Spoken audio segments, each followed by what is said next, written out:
George, right to you. You heard a debate among Republicans on immigration. Which side should the Republican Party come down on?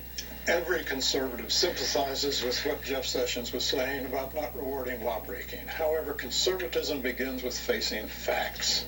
The facts are that of the 11 million people who are here illegally, 2/3 have been here a decade or more, 30% 15 years or more. They're woven into our society. They're not leaving, and the American people would not tolerate the police measures necessary to extract them from our communities. Therefore, the great consensus has to be on the details of a path to citizenship.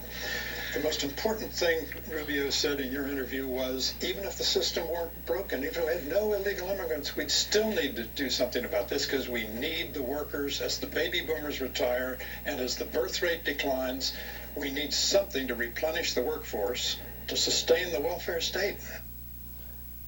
So do you see why that is doubly the most ironic quote of all time?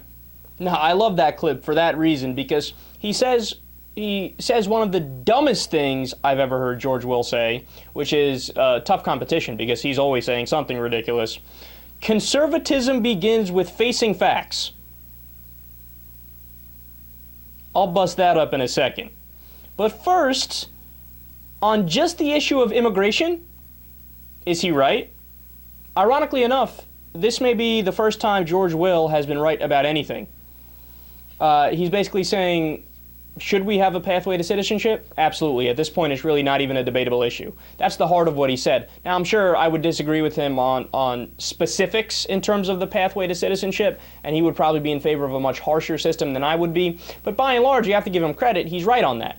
He's basically saying, look, Sessions, who doesn't want any path to citizenship, he's like, what do you want? You want to round everybody up and take them out of the U.S.? You're crazy. There's 11 million people, and nobody would support that, right? So he's actually right about that, about the bigger point. But let's talk about the conservatism begins with facing the facts. Oh, is that so? See, I was under the impression that the exact opposite was true. Do conservatives face facts on defense spending? You know, liberals are always out there talking about, hey, you know what? We spend more on our military than the next 13 biggest militaries combined. We spend $6 trillion in Iraq and Afghanistan. We have 900 military bases around the world. We have an empire that we should definitely cut back on. If we actually want to do deficit reduction, that's where you look. Are conservatives saying that about the Pentagon? Nope. In fact, Paul Ryan, in his infamous, I will cut budget, didn't cut a penny from the Pentagon. Way to go there, Paulie. Way to go, Paul. Way to be a realist. So, no, conservatives don't face facts on defense spending. How about when it comes to earned benefit programs, right? Well, what do we always hear? Oh my God, they're going bankrupt. They're going bankrupt. Oh, really? So why is it that Social Security, for example, is fully funded until the year 2038, and then after that it still pays out 75% of its benefits? And then all you would have to do, by the way, to fix that is just raise the cap, which is right now at $113,000 on the payroll tax. That's the furthest thing from bankrupt. It literally has a $2.7 trillion surplus.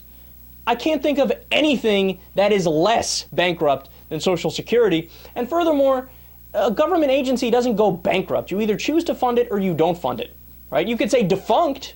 It has gone defunct. You can't say bankrupt, right? Do they face facts on that? Absolutely not.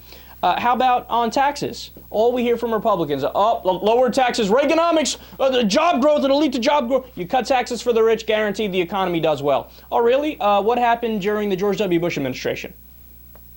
I don't know if you guys, what did you guys sleep through that entire 8 years? Or how about even Reagan administration? I mean, they talk about Reagan as if he's this genius, this economics brilliant guy, but guess what happened? He deregulated the economy tremendously, and what happened is the same thing that always happens when you deregulate to that extent. You have a boom-bust cycle. So you have the economy take off, and it looks as if everything's great, and there's rainbows, and everybody gets a puppy, and we hold hands and sing Kumbaya, and then there's a tremendous recession, right? Same thing under Bush. Oh my God, in 2005, 2006, everybody's like, best economy ever! And the next thing you know, we have the Great Recession, right? No, cutting taxes and deregulating does not lead to economic growth. We know that as a matter of fact at this point. How about on health care? Do conservatives face facts on health care? This is my favorite example. Because what do conservatives say about the U.S. healthcare system? We are number one. Really? Really? We're number one? Really? No, but I mean, that shows you they don't know anything. They're not well versed in healthcare studies from the World Health Organization or any of a number of independent analyses on it. They know nothing. They just say, well, I live here, so therefore it must be the best. That's like saying, oh, well, my kid is the best on the soccer team because it's my kid. Really, Jeff, your kid didn't score any goals this year. Oh, but it don't matter. My kid is the best on the team. Same thing with our healthcare system. We are ranked number 37 in the nation. But no, we're number one according to conservatives. So I love that. Does conservatism begin with facing the facts? Quite the opposite. I would say conservatism begins with embracing your prejudices and talking about them as if they are fact.